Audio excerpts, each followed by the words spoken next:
Well, hey, Canaan, it's Pastor Daniel, just with your weekly update. I hope all of you are doing well, and we are excited this week because this is the week where finally we have seen the lockdown order begin to be lifted, and businesses, including us, are now at 25% capacity. So we get to reopen this week, at least somewhat. So let me just briefly explain what that's going to look like. So first of all, with this email, you will get an invitation to RSVP. So what we're doing, since our restrictions are now based on, we can only do 25% of our capacity. We're going to do 25% capacity in our worship center, 25% capacity in the balcony, 25% capacity in the gymnasium, and then we'll have overflow from that as well available if we should have that many come. So we are prepared for over 400 people that we can have on site this Sunday at 10:30. So here's how this is going to work. If you will just follow that link to RSVP, you can choose from the worship center, the gymnasium, or the balcony. And then also you'll be asked to include how many family members will be coming with you. So what we'll do when you get here, if you're going to be attending in the worship center, we ask that you park in the main parking lot by the main entrance and enter through the main entrance. And then our ushers will guide you to not only the doors you're going to go into, but actually to your seats. We'll be sitting together as families, but then between families will be social distancing. So if you ride together, live together, you can sit together. So that's kind of the rule of thumb we're going by.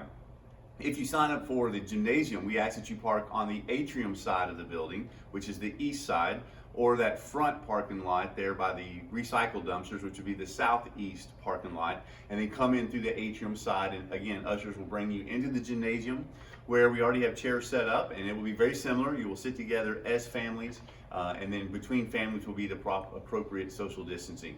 We have designated restrooms for each worship venue, not only for the worship center, balcony, and gymnasium, but if we do overflow into the youth room, the children's ministry room, or the choir room, we have plans for that as well.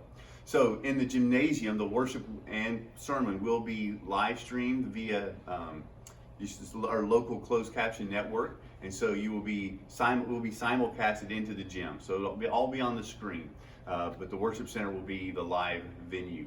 So go ahead and RSVP, and it's super exciting. Can't wait to see some of you. But we also ask, if you are still leery, or if you consider yourself more susceptible, please feel free to stay at home, because we're also going to be live streaming the service through YouTube online and possibly our website as well. We'll give you more details on that as we're working out some technicalities there. But there will continue to be a live stream option. Now, just a point of clarification. It's not like it has been previous weeks where you can get up and kind of watch YouTube anytime. This will actually be live streamed. So you will not be able to watch the service at home before 10:30 on Sunday. So two options this Sunday here on campus at one of the worship venues based on 25% capacity, or live stream at 10:30. And so that way everybody has the opportunity to worship. So excited about reopening. Thank you. Also want to say thank you. We had another incredible day Saturday morning. So many of you brought out so many food items and cleaning supplies for Oasis, infant items for Hannah and Christ's Pregnancy Center. And so all three of our ministry partners, Feed My People, Oasis, and Hand in Hand, were just so thrilled at how we bless them. So thank you for your faithfulness. You continue to just overwhelm us and those we partner with in your generosity and your heart and compassion. So thank you. We went on last round with Feed My People, how much we received. We actually topped it this time. So great job, Canaan. So proud of you. So proud to be a part of this giving church.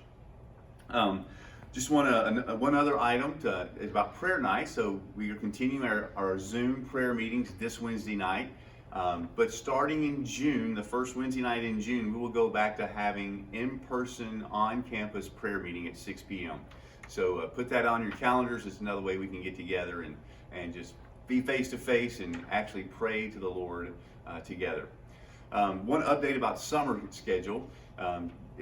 Pastor Martin and Jen and Angie Holland have made the difficult decision through prayer and just a lot of considerations to go ahead and cancel our Spark this July. So Sports and Arts Camp for Kids, which is kind of our version of VBS, is canceled. And a lot of reasons for that. The other camps that we have been affiliated with, well, most of them have gone ahead and canceled. I know Super Summer, our own Jason Walters has made the difficult decision to cancel Super Summer.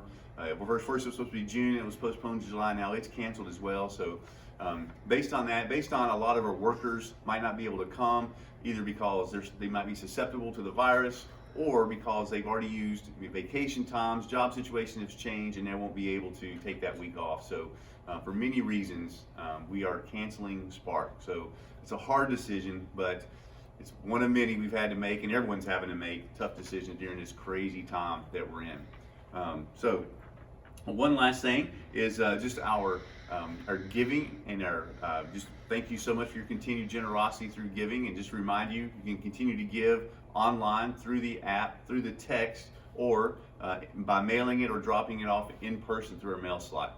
So that'd be awesome. So we this past Sunday we finished up our series on remembering out of 1 Peter. And this past Sunday we talked about just remembering the Lord's promise, how He will return. And that really changes our perspective. That creates a lot of hope for us.